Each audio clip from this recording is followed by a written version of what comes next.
ரமேஷ், தற்போது நாம் திரையில் பார்க்கக்கூடிய காட்சியும் முதலில் கார் தீப்பிடித்து எரிந்ததும் தற்போது அங்கு இருக்கக்கூடிய கள விவரங்களையும் நம்ம பார்த்து கொண்டு இருக்கிறோம். தீ அணைக்கப்பட்ட பிறகு அங்கு தற்போது களம் எப்படி இருக்குன்ற காட்சிகளையும் பார்க்கிறோம். இப்போ நீங்கள் அங்கே சம்பவ இடத்துல இருக்கிறனால அங்கே களம் எப்படி இருக்குன்னு சொல்லுங்க.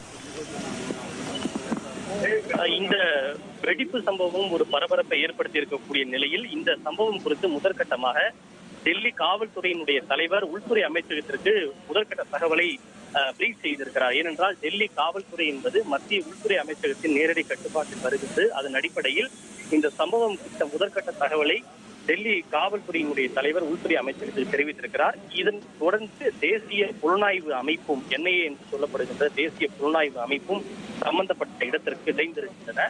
இந்த வெடிப்பு சத்தம் மிக பலத்த சத்தத்தோடு கேட்டதாக கூறப்படுகின்றது.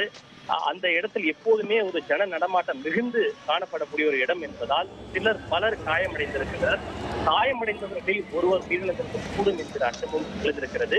எப்படி இருந்தாலும் காயமடைந்தவர்களை உடனடியாக மீட்டு மருத்துவமனையில் அனுமதிக்கக்கூடிய பணியிலே தீயணைப்புத் துறையினர் மற்றும் காவல்துறையினர் ஈடுபட்டிருக்கின்றனர். காவல்துறையினர் முழுமையாக அந்த இடத்தை தங்களுடைய கட்டுப்பாட்டுகள் கொண்டு வந்து செக்யூர் செய்திருக்கின்றனர். பொதுமக்கள் யாரையும் அந்த இடத்திலே அவர்கள் அனுமதிக்கப்படவில்லை. தடுப்புகளை அமைத்து காவல்துறையினர் முழுமையாக தங்களுடைய கட்டுப்பாட்டில் கொண்டு வந்திருக்கின்றனர். இதற்கிடையே அங்கு பல வாகனங்கள் தீயில் கருகி நாசமாகி சிதறி இருக்கக்கூடிய காட்சிகளை நம்மால் காண முடிகின்றது. காவல்துறையின் தரப்பில் இன்னும் சற்று நேரத்தில் இது குறித்த முழுமையான செய்தியாளர் சந்திப்பில் என்ன நடந்தது என்பதை விளக்கமாக எடுத்துக் கூறுவார்கள் என்று தெரிவிக்கப்பட்டிருக்கிறது. ரமேஷ், தற்போது நம்ம சில காட்சிகள்லாம் பார்க்க முடிஞ்சது. கேட்டெல்லாம் மூடி வச்சுட்டு அனுமதி மறுக்கப்பட்ட காட்சிகள்லாம் பார்த்தோம். செங்கோட்டைக்கு மொத்தம் எத்தனை வழிகள்லாம் அந்த சுற்றி இருக்கிறது, அதெல்லாம் முழுவதும் அடைக்கப்பட்டு இருக்கிறதா? இப்போ அந்த பகுதியில் ஒரு சம்பவம் நடந்திருக்கு. இதை தொடர்ந்து டெல்லியில் வேற ஏதாவது பகுதிகளில் முன்னெச்சரிக்கையாக சோதனை மேற்கொள்வதற்கான அறிவிப்பு ஏதாச்சும் வந்திருக்கா ரமேஷ்? நிச்சயமாக இந்த தீ விபத்தை தொடர்ந்து தண்ணீரை பீச்சி அடித்து தீயை தற்போது கட்டுக்குள் கொண்டு வரப்பட்டிருப்பதாக காவல்துறையினர் தெரிவித்திருக்கின்றனர். சம்பவ இடத்திற்கு காவல்துறையினுடைய மூத்த அதிகாரிகள் சென்று ஆய்வுகளை மேற்கொண்டு வருகின்றனர். நிச்சயமாக பலர் காயமடைந்திருக்கின்றனர்.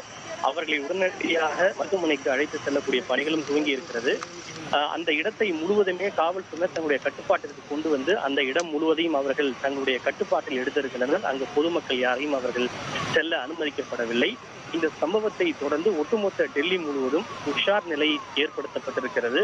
ஏற்கனவே இன்று காலை டெல்லிக்கு அருகே இருக்கக்கூடிய ஹரியானாவில் 360 கிலோ வெடிபொருட்கள் கைப்பற்றப்பட்டதை தொடர்ந்தே அருகே இருக்கக்கூடிய தலைநகர் டெல்லி முழுவதும் உஷார் நிலையில் வைக்கப்பட்டுள்ளது.